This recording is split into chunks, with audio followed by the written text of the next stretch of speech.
Perkenalkan, nama saya Naila Fatimah Zahra, dan pada kesempatan kali ini kita akan bersama-sama mempelajari dasar-dasar psikologi, mengenal mazhab-mazhab utama dalam psikologi, serta melihat bagaimana ilmu ini dapat diaplikasikan dalam kehidupan sehari-hari.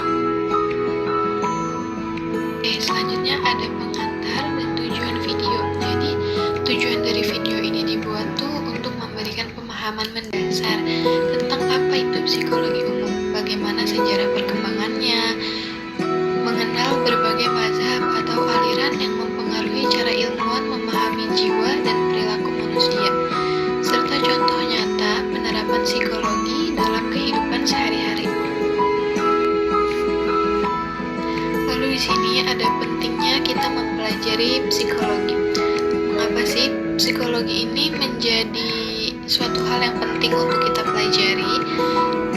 Karena bukan hanya seorang mahasiswa psikolog atau juga konselor, tapi untuk siapa saja yang ingin memahami manusia secara lebih mendalam.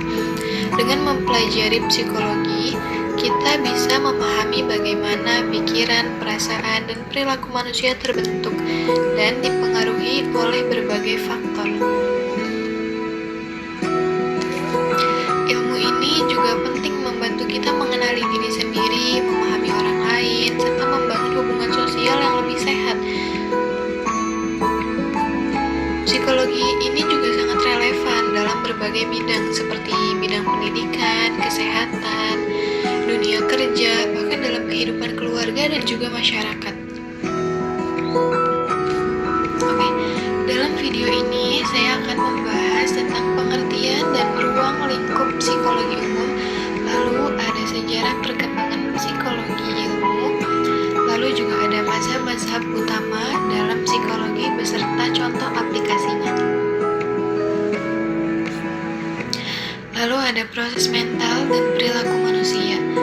Dan terakhir, penutup dan refleksi pentingnya psikologi dalam kehidupan sehari-hari. Jadi, pastiin ya teman-teman untuk nyimak video ini sampai akhir agar mendapat pemahaman yang utuh dan komprehensif tentang psikologi umum. Tanpa berlama-lama lagi, mari kita mulai dengan memahami apa itu psikologi umum dan ruang lingkup.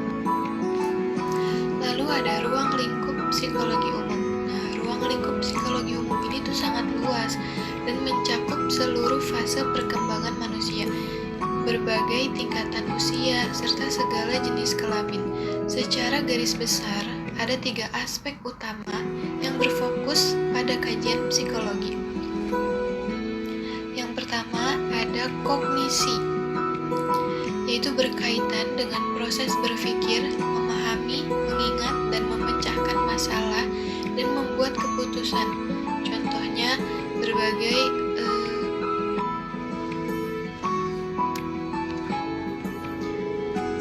Contohnya tuh bagaimana seseorang memproses informasi, belajar, dan mengingat pengalaman. Lalu yang kedua ada emosi. Nah, emosi ini tuh berhubungan dengan perasaan dan juga suasana hati dan reaksi afektif. Reaksi afektif terhadap situasi tertentu. Contohnya seperti perasaan senang, sedih, marah, atau juga takut yang mempengaruhi tindakan seseorang. Oke, yang pertama, di sini ada definisi psikologi umum. Psikologi umum ini adalah cabang ilmu psikologi yang mempelajari tingkah laku dan proses mental manusia secara luas, khususnya pada individu yang normal, dewasa, dan berbudaya. Nah, istilah psikologi ini berasal dari bahasa Yunani, yaitu psi atau jiwa, dan logos yaitu ilmu. Nah, yang ketiga ada konasi, menyangkut motivasi, berhendak. Yang ketiga ada konasi, menyangkut motivasi, kehendak. Yang ketiga ada konasi, menyangkut motivasi, kehendak, dan dorongan untuk bertindak. Contohnya tuh kayak misalkan keinginan mencapai tujuan, kemauan untuk berubah, atau juga motivasi belajar. Nah, tapi selain itu nih, psikologi umum juga membahas gejala jiwa manusia seperti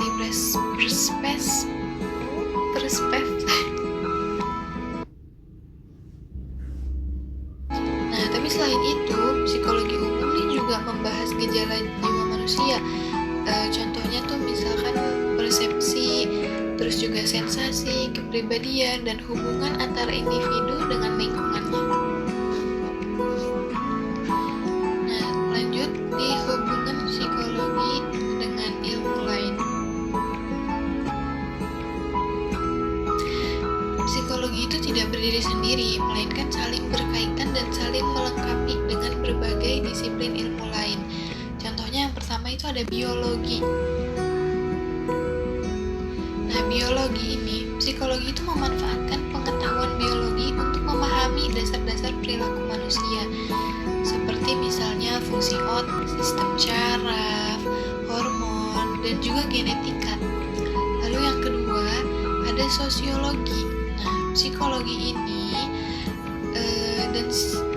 dan sosiologi ini sama-sama mempelajari manusia. Namun, sosiologi lebih menyoroti interaksi sosial. Keduanya bertemu dalam psikologi sosial yang meneliti pengaruh lingkungan sosial terhadap perilaku individu. Lalu yang ketiga, ada antropologi. Nah, psikologi membantu antropologi dalam memahami hubungan antara budaya dan kepribadian manusia. Lalu ada filsafat. Nah, psikologi awalnya itu berkembang dari filsafat, terutama dalam membahas hakikat jiwa dan tujuan hidup manusia. Lalu juga ada ilmu komunikasi. Nah, keterkaitan dengan ilmu komunikasi ini tuh melahirkan psikologi komunikasi yang mempelajari proses mental dan perilaku dalam interaksi komunikasi. Lalu berkaitan juga dengan ilmu politik. Psikologi berperan memahami perilaku politik, motivasi massa, dan dinamika kelompok masyarakat. Lalu berkaitan juga dengan ilmu pengetahuan alam. Nah, psikologi modern ini menerapkan metode dan teks yang diadopsi dari pengetahuan alam untuk meneliti perilaku manusia. Jadi, psikologi umum ilmu yang mempelajari perilaku dan proses mental manusia secara ilmiah dengan ruang lingkup utama pada kognisi, emosi, dan juga konasi. Hubungan yang erat dengan berbagai ilmu lain membuat psikologi menjadi disiplin dan sangat relevan dan aplikatif dalam kehidupan sehari-hari tentunya. Lanjut, di sini ada sejarah psikologi atau awal mula psikologi sebelum menjadi ilmu. Sebelum psikologi dikenal sebagai ilmu yang berdiri sendiri, kajiannya ini masih merupakan bagian dari filsafat dan ilmu pengetahuan alam. Pada masa itu, psikologi membahas jiwa dan pikiran manusia secara spekulatif dan filosofis, tanpa menggunakan metode ilmiah. Pemikiran tentang jiwa dan perilaku manusia banyak dipengaruhi oleh tokoh-tokoh filsafat. Tokoh filsafatnya itu seperti Plato, Aristoteles, dan juga Descartes.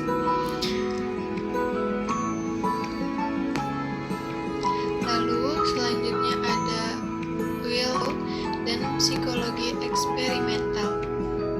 Titik balik sejarah psikologi modern terjadi sekitar pada tahun 1879 ketika Wilhelm Wundt, seorang psikologi Jerman, mendirikan laboratorium psikologi pertama di Leipzig, Jerman. Nah, laboratorium ini tuh psikologi sebagai ilmu yang mandiri dan eksperimental, bukan lagi sekedar cabang filsafat. Wundt dikenal sebagai bapak psikologi modern Dan psikologi ekspert ia memperkenalkan metode introspeksi, yaitu di mana percobaan diminta mati dan melaporkan bagaimana pengalaman sadar mereka secara selama eksperimen. Melalui metode ini, Wood mencoba menguraikan struktur dasar pikiran manusia, sehingga ia dikenal sebagai tokoh strukturalisme. Nah, dalam laboratoriumnya, Wood ini meneliti berbagai fenomena psikologis seperti persepsi, sensasi, perhatian, dan emosi dengan pendekatan ilmiah yang ketat. Pendekatan ini juga membuka jalan bagi psikologi untuk berkembang sebagai ilmu pengetahuan yang menggunakan metode eksperimen. Nah, perkembangan psikologi setelah Wood, setelah berdirinya laboratorium Wilhelm Wundt, psikologi itu mulai berkembang pesat dan menyebar ke berbagai negara, termasuk Amerika Serikat. Murid-murid Wood membawa metode psikologi eksperimen ke universitas-universitas lain dan mengembangkan berbagai pendekatan baru. Lalu di sini ada beberapa tokoh penting yang muncul setelah Wood, antara lain Edward Titchener yang mengembangkan aliran strukturalisme lebih lanjut. Lalu ada William James, pendiri aliran fungsionalisme yang menekankan fungsi perilaku dan pikiran dalam adaptasi terhadap lingkungan.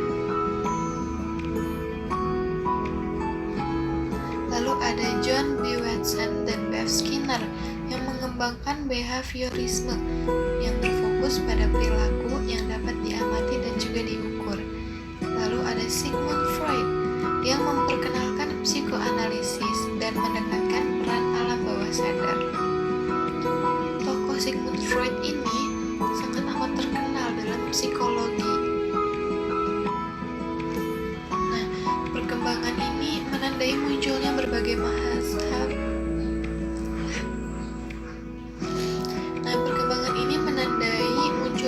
Mazhab psikologi yang menjadi landasan pemikiran dan penelitian psikologi sampai saat ini.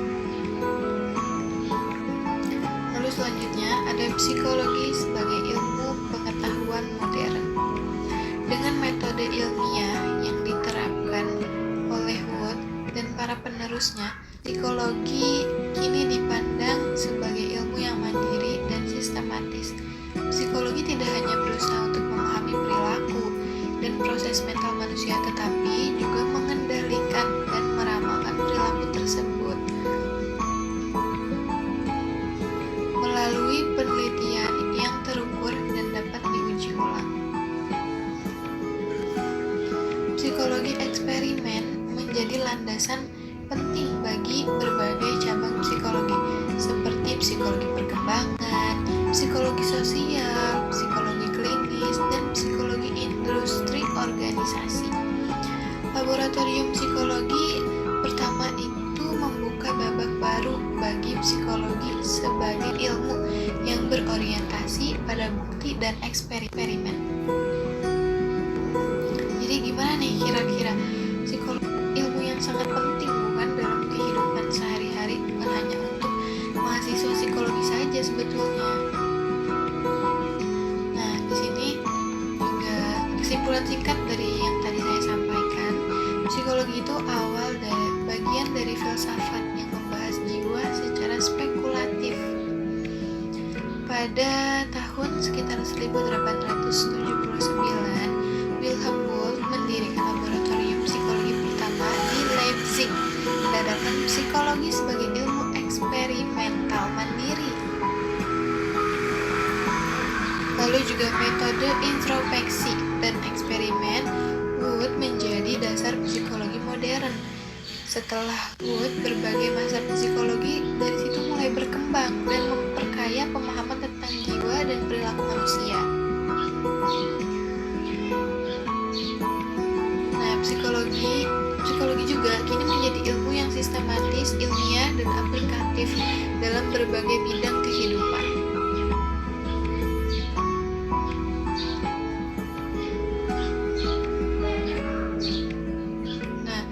materi ini tuh dapat kita kembangkan dengan menambahkan ilustrasi laboratorium Wood, kutipan tokoh, dan contoh eksperimen awal.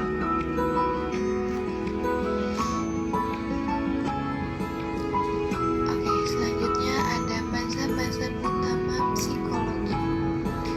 Yang pertama itu ada psikoanalisis, yaitu dari Sigmund Freud. Konsep utama dari psikoanalisis ini menekankan peran alam bawah sadar dalam membentuk perilaku manusia. Freud mengemukakan bahwa perilaku dipengaruhi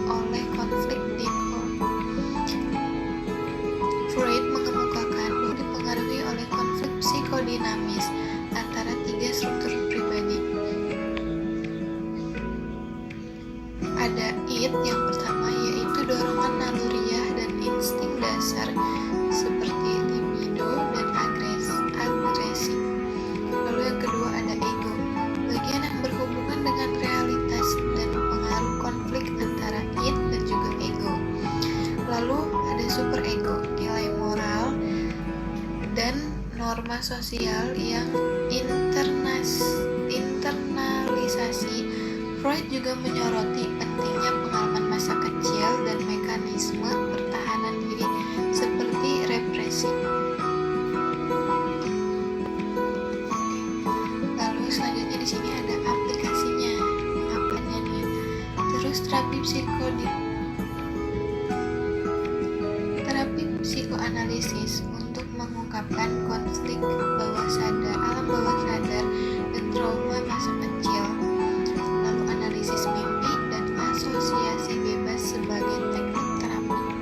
Memahami gangguan kepribadian dan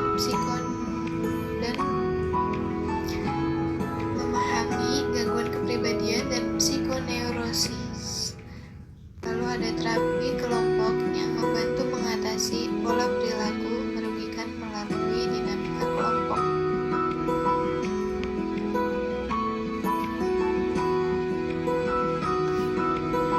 Lalu yang kedua ada behaviorisme dari John B. Watson dan B.F. Skinner. Konsep utamanya, behaviorisme ini fokus pada perilaku yang dapat diamati dan diukur, menolong kajian proses mental yang tidak dapat dilihat secara langsung. Perilaku dipelajari melalui mekanisme stimulus respon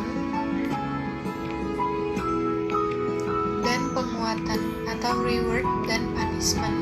Tokoh penting termasuk Ivan Pavlov dengan teori conditioning klasik dan Skinner dengan operant conditioning. Nah, aplikasinya itu yang pertama pendidikan, menggunakan penguatan positif untuk membentuk perilaku baik siswa.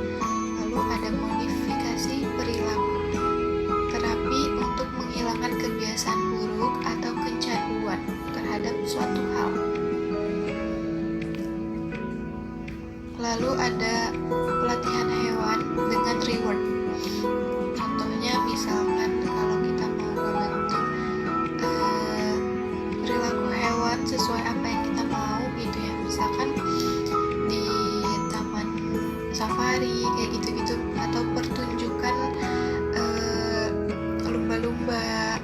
Misalkan dalam hitungan 1, 2, 3 nanti dia loncat dan ngambil ikan. Nah itu tuh pas latihannya harus sering diberi reward gitu untuk membentuk sebuah kebiasaan itu. Lalu ada program token ekonomi di sekolah atau rumah sakit. Oke, lalu ada psikologi kognitif, yaitu dari Jean Piaget dan Ulrich Neisser. Konsep utamanya itu psikologi kognitif memandang manusia sebagai pemproses informasi yang aktif, fokus pada proses mental seperti berpikir, mengingat, dan juga memecahkan masalah dan membuat keputusan. Piaget ini mengembangkan teori perkembangan kognitif anak yang berfokus pada tahapan berpikir.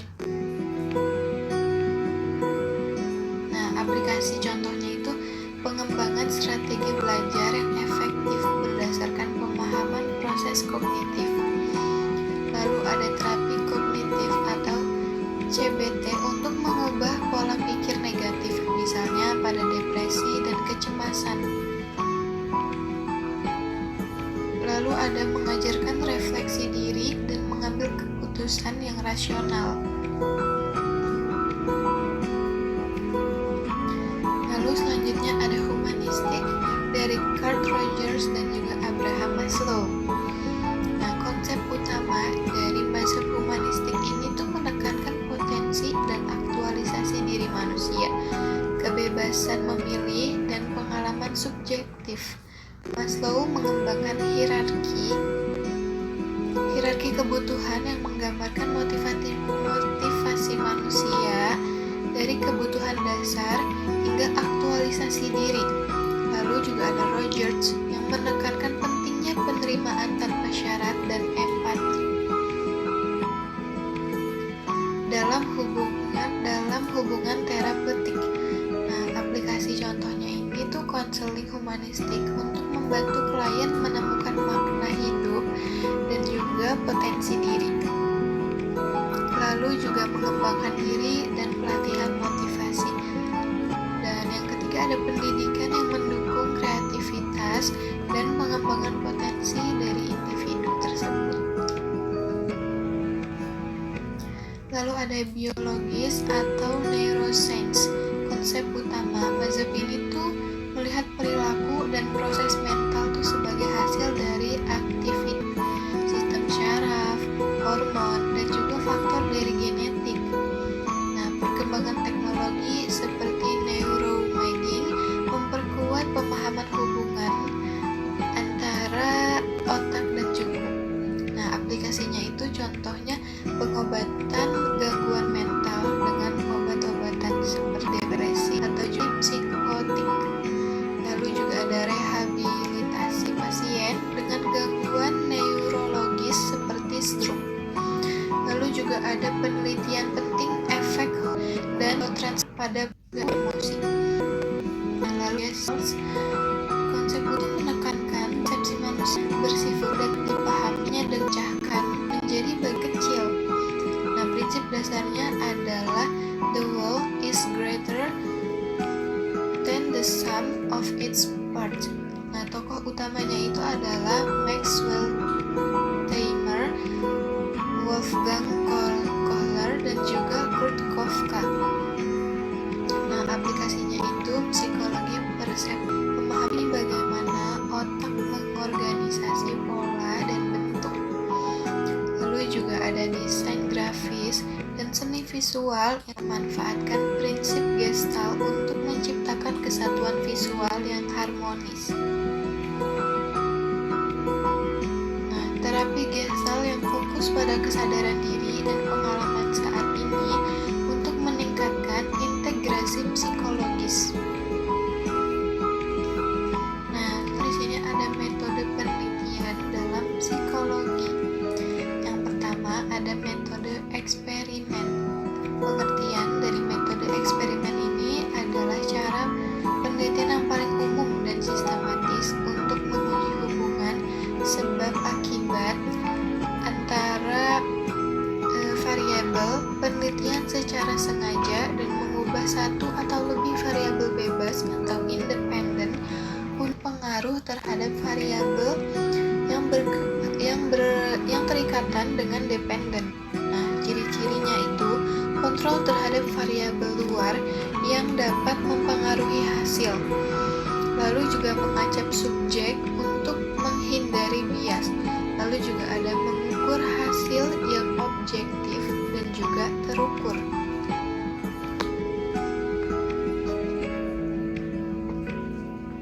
Nah, contohnya ini tuh ada penguji mempengaruhi stres terhadap daya ingat dengan membagi peserta dalam kelompok yang diberi tekanan dan juga yang tidak.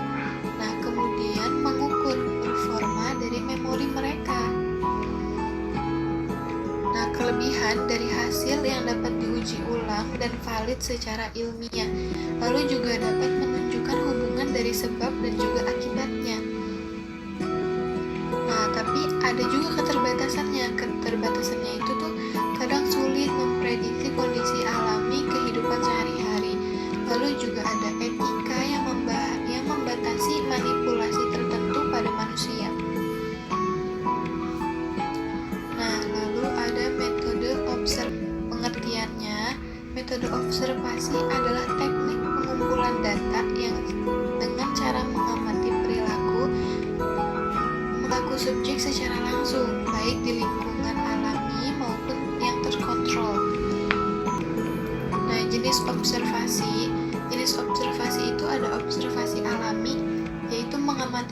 perilaku dalam situasi tanpa intervensi penelitian.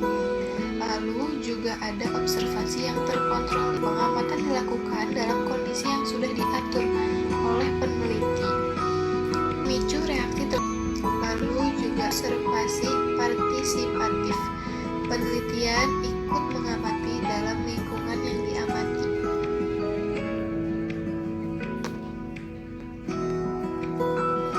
Lalu di sini ada contohnya, misalkan mengamati perilaku anak-anak di taman bermain tanpa aktivitas dari mereka. Kelebihan dari tersebut, data yang diperoleh itu alami dan juga realistis. Nah, kelebihan yang keduanya itu untuk perilaku sulit diukur dengan tes. Nah, tapi ada juga keterbatasannya pastinya. Keterbatasannya itu yang pertama sulit mengontrol variabel luar. Lalu yang kedua bisa terjadi bias pengamatan atau observer bias. Nah, kalau menggunakan metode wawancara, pengertian dari metode wawancara ini adalah teknik pengumpulan yang cara tanya jawab langsung antara peneliti dan juga subjek. Bisa dilakukan secara terstruktur dengan daftar pertanyaan yang tetap. Jadi daftar pertanyaannya itu udah kita buat gitu sebelum menanyakan hal yang ingin kita tanyakan. Atau tidak struktur dan lebih variabel. Nah, tujuannya itu mendapatkan informasi mendalam tentang pengalaman, sikap, perasaan, dan pandangan subjek. Contohnya tuh misalkan wawancara mendalam dengan pasien mengalami gangguan untuk memahami pengalaman subjektif mereka. Kelebihan dari metode wawancara ini dapat kualitatif yang kaya dan detailnya. Lalu fleksibel dan dapat menyesuaikan dengan responden. Tapi balik lagi pasti ada keterbatasannya. Keterbatasannya pertama itu memerlukan keterampilan interview agar. Lalu yang kedua, waktu dan biaya relatif lebih besar dibanding dengan metode yang lain. Karena dengan metode wawancara ini tuh kita harus mewawancara secara langsung, pasti akan sangat menyita waktu kita gitu dibanding dengan observasi lain. Oke, di sini lalu ada metode studi. Pengertiannya, studi kasus adalah penelitian mendalam satu kelompok, individu, atau kejadian tertentu untuk memperoleh pemahaman yang komprehensif dan detail. Karakteristiknya, yang pertama itu fokus intensif pada unit analisis spesifik. Yang kedua, ada pengumpulan data melalui berbagai sumber, misal wawancara, observasi, lalu juga dokumen, rekaman audio, visual. Nah, analisis kualitatif yang mendalam. Contohnya, studi kasus Phineas Gage yang mengalami cedera otak dan perubahan kepribadian sebagai dasar pemahaman neuropsikologi. Nah, kelebihannya memberikan wawasan mendalam dan konteks yang kaya, lalu juga berguna untuk mengembangkan teori baru. Nah, keterbatasannya dari metode ini tuh tidak dapat digeneralisasikan ke populasi yang luas. Lalu rentannya terhadap subjektif penelitian. Nah, jadi dalam psikologi metode penelitian itu sangat berguna pada tujuan dan jenis data yang ingin diperoleh. Nah, metode eksperimen itu cocok untuk menguji hubungan dari sebab akibat secara ilmiah. Nah, kalau misalkan observasi itu berguna untuk perilaku alami. Kalau wawancara memberikan data kualitatif mendalam, dan kalau misalkan menggunakan metode studi kasus itu memungkinkan untuk kita menganalisis intensif pada fenomena spesifik.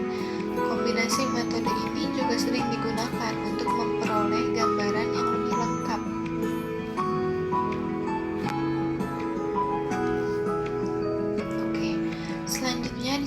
proses mental dan perilaku manusia. Yang pertama ada sensasi. Nah, pengertian dari sensasi itu adalah proses penerimaan rangsangan dari lingkungan melalui indera seperti penglihatan, pendengaran, penciuman, dan juga perasa dan peraba. Nah, sensasi ini merupakan tahap awal dalam proses mental yang memungkinkan otak menerima informasi mentah dari dunia luar. Contohnya tuh ketika tangan kita misalkan menyentuh permukaan yang panas. Nah, indera peraba mengirimkan sinyal ke otak sebagai sensasi rasa panas. Nah, soalnya kalau misalnya kita menyentuh benda panas secara refleks gitu kan, kita tuh bakal narik tangan kita. Gak mungkin kita bakal ngediemin tangan kita di tempat yang panas itu. Nah, yang selanjutnya itu ada persepsi. Nah, pengertian dari persepsi adalah proses mengorganisasi, menafsirkan, dan memberi makna pada rangsangan yang diterima melalui sensasi. Nah, persepsi itu memungkinkan kita untuk mengenali objek, suara, dan juga kejadian secara bermakna. Contohnya tuh misalkan kita melihat sebuah gambar titik otak, nah otak tuh bakal mengorganisasi titik tersebut menjadi bentuk tertentu. Ini tuh prinsip dari Gestalt. Nah, persepsi mempengaruhi oleh pengalaman, harapan, dan juga konteks sosial. Nah, lalu selanjutnya ada belajar. Nah, pengertian dari belajar adalah proses memperoleh pengetahuan, keterampilan, atau juga perilaku baru melalui pengalaman, latihan, atau pengamatan. Nah, jenis belajarnya itu klasik atau classical conditioning. Belajar melalui asosiasi stimulus. Contoh, anjing Pavlov yang belajar mengeluarkan air liur saat mendengar bel. Lalu ada operan atau operationing. Belajar melalui konsekuensi perilaku merupakan penguatan atau hukuman. Nah, ini tuh dari Skinner atau B.F. Skinner. Nah, selanjutnya ada observasional atau modeling. Perilaku melalui pengamatan perilaku orang lain. Lalu belajar mempengaruhi perubahan perilaku yang relatif dan juga permanen. Selanjutnya ada memori. Nah, pengertian dari memori adalah kemampuan penyimpanan, mempertahankan, dan mengingat informasi yang diperoleh melalui belajar maupun melalui pengalaman. Nah, 3 proses utama memori. Yang pertama itu ada encoding, yaitu proses memasukkan informasi ke dalam memori. Lalu ada penyimpanan, itu mempertahankan informasi di dalam otak. Lalu ada pengambilan, yaitu mengakses kembali informasi yang telah tersimpan saat dibutuhkan. Nah, jenis memori itu ada 2, yaitu memori jangka panjang atau short term memory. Lalu ada memori yang pertama itu adalah memori jangka pendek atau short term memory. Yang kedua yaitu memori jangka panjang atau long term memory. Nah, contohnya mengingat materi pelajaran untuk ujian. Kalau misalkan kita merasa bahwa materi yang disampaikan itu penting, dengan secara otomatis dia akan menyimpan ke long term memory atau memori jangka panjang. Lalu selanjutnya ada emosi. Nah, pengertian emosi adalah pola reaksi kompleks yang melibatkan pengalaman subjektif, perubahan fisiologis, dan kecenderungan dalam bertindak. Nah, emosi ini tuh meliputi perasaan seperti bahagia, sedih, marah, takut, dan juga lainnya. Nah, teori emosi utama yaitu dari James Lange. Emosi itu muncul setelah respon fisiologis. Lalu juga ada dari Cannonberg, emosi dan respon fisiologis terjadi secara bersamaan. Nah, ada juga dari Singer, emosi itu dipengaruhi oleh interpretasi kognitif terhadap respon fisiologis. Nah, emosi ini tuh berperan sebagai dorongan untuk bertindak dan mempengaruhi perilaku. Lalu selanjutnya ada motivasi. Nah, pengertian dari motivasi. Motivasi adalah dorongan internal atau eksternal yang mengarahkan dan mempertahankan perilaku menuju tujuan tertentu. Nah, teori motivasi itu penting. Yang pertama itu dari hierarki kebutuhan Maslow, dari kebutuhan fisiologis dasar hingga aktualisasi diri. Nah, teori dorongan, perilaku dipicu oleh kebutuhan untuk mengurangi ketegangan fisiologis. Nah, motivasi itu mempengaruhi intensitas dan arah perilaku manusia. Lalu selanjutnya ada perkembangan manusia. Nah, pengertian dari perkembangan manusia ini adalah perubahan psikologis yang terjadi sepanjang hidup, meliputi aspek kognitif, emosional, sosial, dan juga fisik. Nah, teori perkembangan utama dari Jean Piaget, perkembangan kognitif anak itu melalui tahap sensori motor, praoperasional, lalu konkret operasional, dan juga formal operasional. Lalu ada juga dari Erik Erikson, tahap psikososial dari bayi hingga lansia, seperti kepercayaan versus ketidakpercayaan, identitas versus kebingungan peran. Lalu ada dari Sigmund Freud, tahap psikoseksual yang mempengaruhi kepribadian. Nah, perkembangan ini tuh dipengaruhi oleh faktor genetik dan juga lingkungan. Oke, selanjutnya ada kepribadian. Pengertian dari kepribadian adalah pola khusus, pikiran, perasaan, perilaku, dan juga konsisten pada individu. Nah, teori kepribadian dari Big Five, 5 dimensi utama: keterbukaan, kehati-hatian, ekstroversi, dan juga kesesuaian, dan neurotisisme. Nah, ada dari Freud yaitu struktur pribadi, ada id, ego, dan juga superego. Lalu juga ada dari Carl Rogers yaitu konsep diri dan juga aktualisasi diri. Nah, kepribadian ini tuh mempengaruhi cara individu berinteraksi dengan lingkungannya. Lalu di sini selanjutnya ada gangguan psikologis. Nah, pengertian dari gangguan psikologis adalah kondisi di mana seseorang mengalami kesulitan dalam fungsi mental, emosional, atau perilaku yang menyebabkan penderitaan atau gangguan sehari-hari. Contoh umum yang pertama depresi, perasaan sedih berkepanjangan dan juga kehilangan minat terhadap sesuatu. Lalu juga ada kecemasan, yaitu rasa takut berlebihan dan kekhawatiran yang terus-menerus. Lalu ada skizofrenia, yaitu gangguan persepsi realitas dan pikiran. Terus selanjutnya ada gangguan kepribadian, pola perilaku yang kaku dan merugikan. Nah, penanganan ini tuh melibatkan terapi psikologis, konseling, dan kadang pengobatan.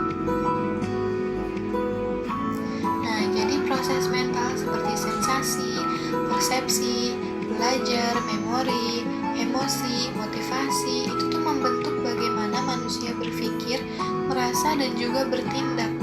Nah, perkembangan manusia dan kepribadian membentuk kerangka unik tiap individu, sementara gangguan psikologis itu menunjukkan pentingnya pemahaman dan juga penanganan untuk kesehatan mental yang optimal.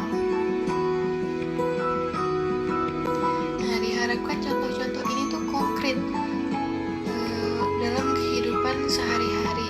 Nah, konsep utama proses mental dan juga ke perilaku manusia. Oke, selanjutnya nih ada contoh aplikasi mazhab dalam kehidupan nyata. Nah, kita bisa nih ngambil contoh-contoh ini tuh nanti dalam kehidupan sehari-hari. Kira-kira benar nggak nih kayak gini? Nah, yang pertama itu dari Sigmund Freud, yaitu psikoanalisis. Nah, aplikasi terapi psikoanalisis itu tuh digunakan untuk membantu klien mengatasi trauma masa kecil dan konflik alam bawah sadar yang mempengaruhi perilaku saat ini. Misalnya, seseorang yang mengalami kecemasan kronis dapat menjalankan terapi untuk menggali pengalaman masa lalu dan memahami akar emosional masalahnya. Lalu ada terapi kelompok. Nah, psikoanalisis juga diterapkan dalam terapi kelompok untuk membantu anggota memahami pola perilaku merugikan melalui interaksi sosial dan dinamika kelompok. Lalu ada pemahaman mimpi. Dalam praktek klinis, mimpi itu dianalisis sebagai cerminan pikiran bawah sadar yang membantu mengidentifikasi konflik yang tersembunyi.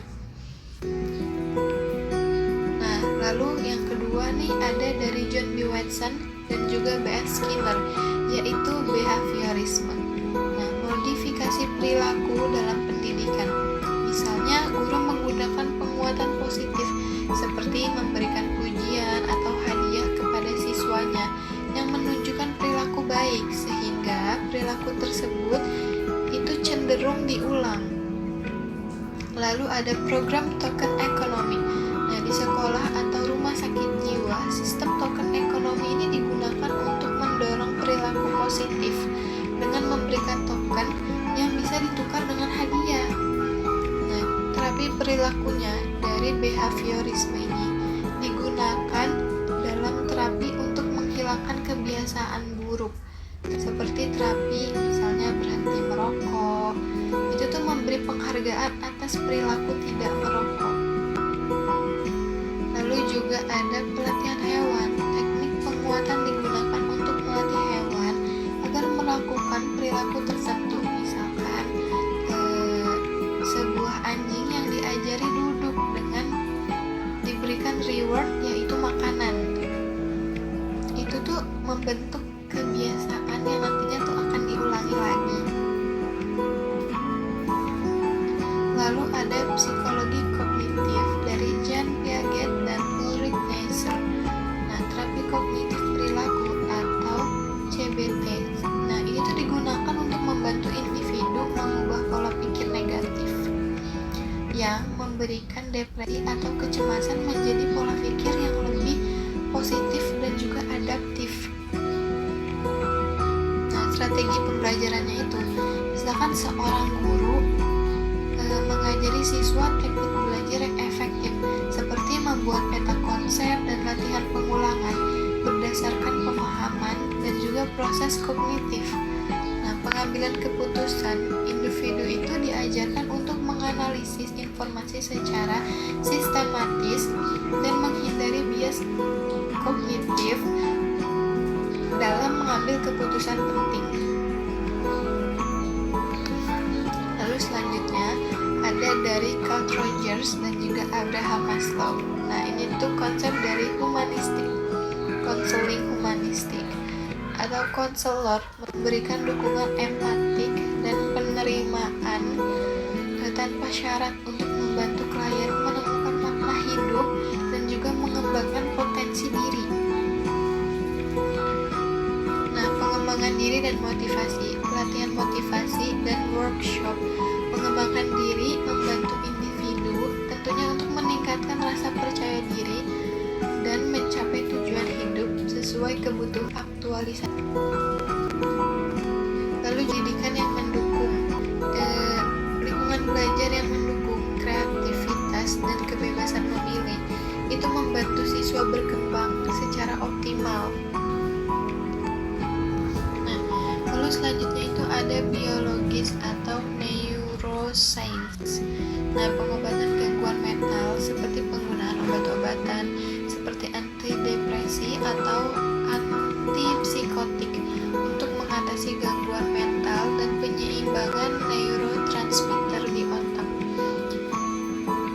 Ada juga rehabilitasi neurologis, program terapi fisik dan kognitif untuk pasien yang stroke atau cedera otak itu guna memulihkan fungsi motorik dan juga kognitif. Nah, penelitian otak menggunakan MRI atau EEG untuk memahami hubungan antara aktivitas otak dan juga perilaku, misalnya dalam memahami stres dan emosi. Nah, lalu selanjutnya ada Gestalt. Terapi dari Gestalt yang menekankan kesadaran diri dan pengalaman saat ini itu membantu klien mengintegrasikan berbagai aspek diri untuk mencapai keseimbangan psikologis. Nah, desain grafis dan juga visual prinsip Gestalt ini digunakan dalam desain iklan dan juga grafis untuk menciptakan tampilan yang harmonis dan mudah dipahami oleh konsumen. Lalu ada psikologi persepsi. Nah, memahami bagaimana manusia mengorganisasi informasi visual menjadi pola utuh, misalnya dalam membaca tulisan atau juga mengenali wajah. Nah, pengaplikasian psikologi dalam kehidupan sehari-hari yang mendukung dari mazhab-mazhab tersebut. Yang pertama itu ada manajemen stres dan kesehatan mental, teknik relasi dan meditasi dari pendekatan humanistik dan juga kognitif. Ini tuh membantu mengelola kecemasan dan depresi. Lalu pengembangan diri dan motivasi. Nah, prinsip humanistik dan kognitif diaplikasikan untuk pelatihan motivasi dan coaching untuk meningkatkan performa pribadi dan profesional. Lalu juga ada parenting dan pendidikan. Nah, teori perkembangan dan behaviorisme digunakan untuk membimbing anak sesuai tahap perkembangan dan membentuk perilakunya menjadi perilaku yang positif. Lalu ada psikologi industri dan organisasi. Nah, behaviorisme dan kognitif diterapkan untuk meningkatkan produktivitas dan kepuasan kerja melalui pelatihan dan manajemen sumber daya manusia. Nah, lalu ada psikologi forensik, yaitu psikoanalisis dan biologis yang membantu memahami perilaku kriminal dan memberikan intervensi yang tepat. Nah, selanjutnya di sini ada aplikasi psikologi dalam kehidupan sehari-hari. Yang pertama itu memahami diri sendiri dan juga orang lain.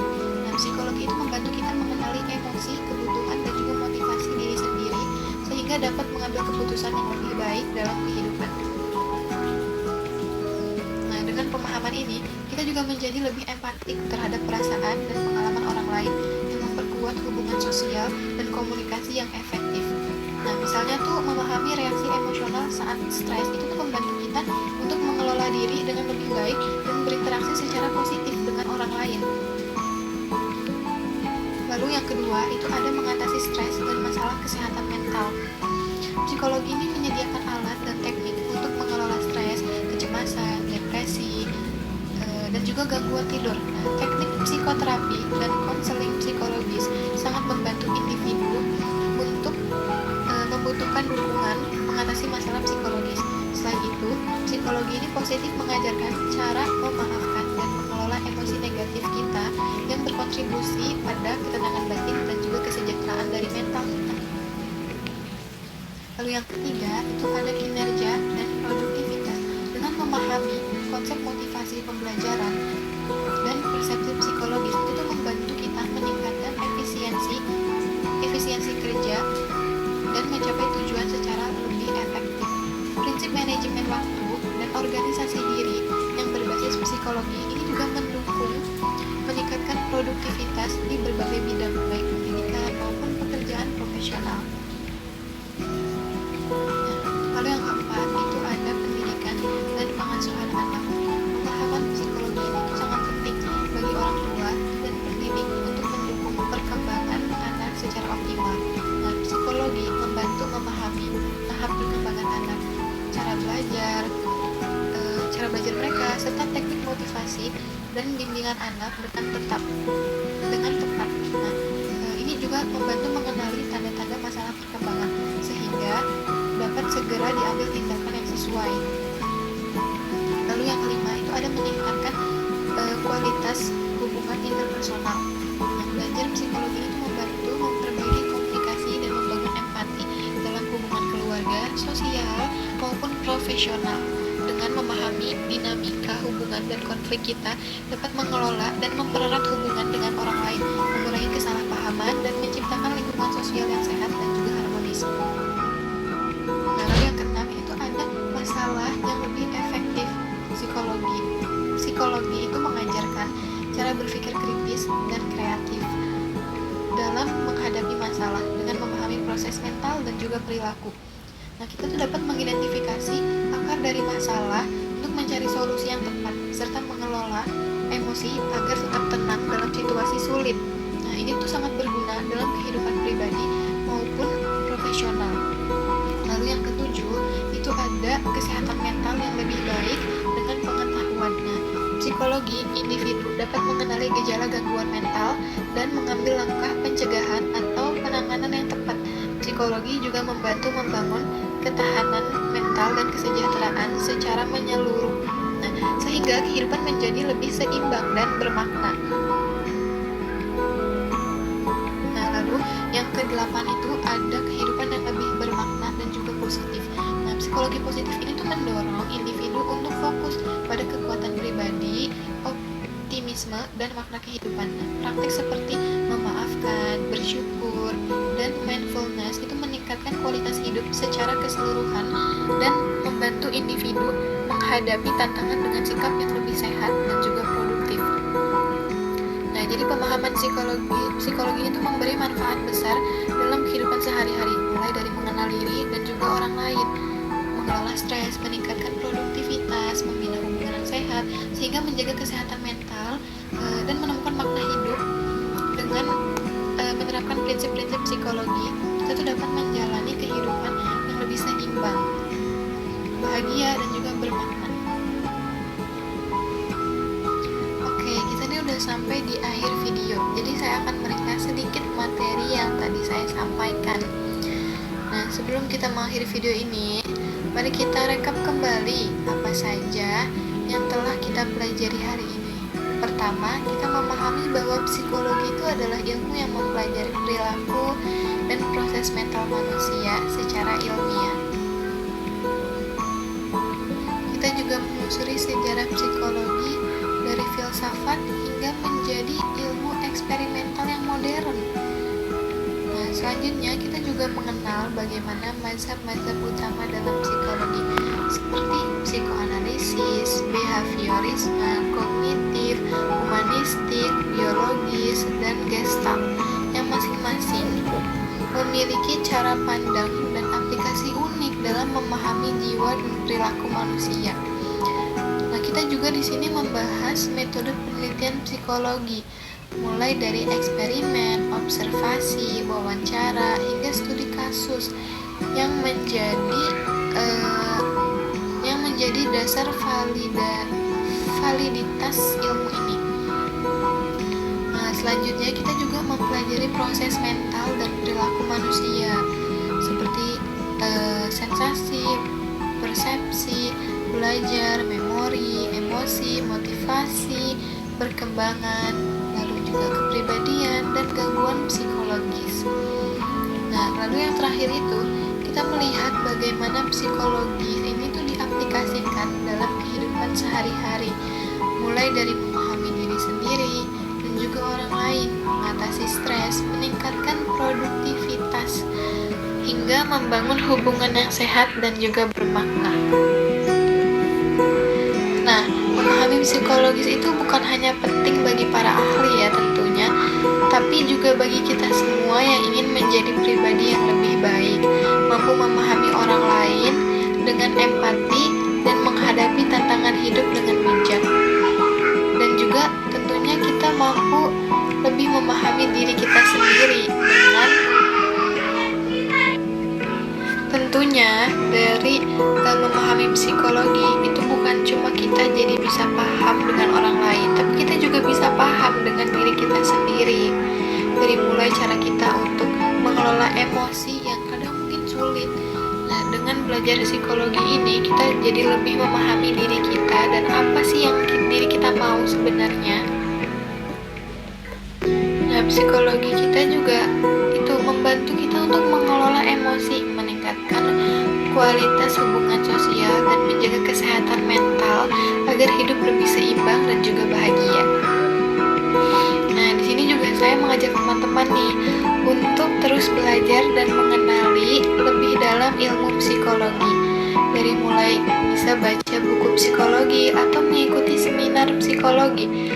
Dan kalau memungkinkan ya, ambil mata kuliah psikologi lanjutan. Dengan pengetahuan yang bertambah, kita bisa semakin memahami diri dan juga lingkungan sekitar, hingga bisa berkontribusi positif bagi masyarakat. Tapi bukan berarti yang nggak sekolah atau kuliah psikologi, bukan berarti nggak bisa mendapatkan ilmunya. Kalian juga bisa mengikuti seminar umum, atau juga dengan cara menonton video seperti saya ini, menonton video saya gitu ya.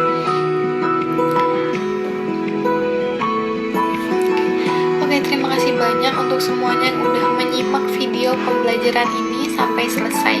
Semoga materi yang saya sampaikan bisa dapat dipahami dan juga bermanfaat dan menambah wawasan serta inspirasi bagi teman-teman semua. Jangan lupa di like, komen, dan juga share dan subscribe. Sampai jumpa di video selanjutnya. Salam sehat dan semangat belajar.